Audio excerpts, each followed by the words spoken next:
應該係會着褲嘅，着西裝。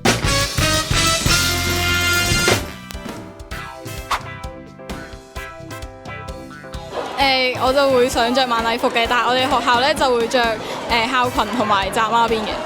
我應該係會着褲嘅，着西裝，因為即係我短頭髮啦，咁之後着高踭鞋啦，因為我好矮，所以就係咯，想酷啲嘅。Nice。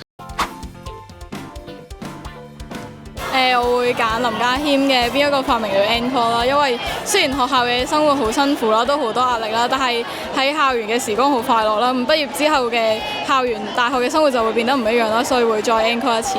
我會想配幾分之幾啦，因為我哋喺畢業典禮同埋 last day 嘅時候，其實我哋都有即係播幾分之幾呢首歌，同埋都覺得歌詞好有意義，同埋個 MV 都好有意義。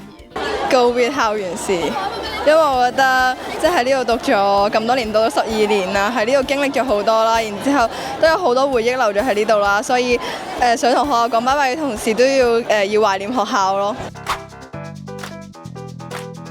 我覺得最唔捨得嘅就係一班同學啦，同埋喺課室上堂嘅時光啦。雖然好攰，但係結果都係好開心嘅。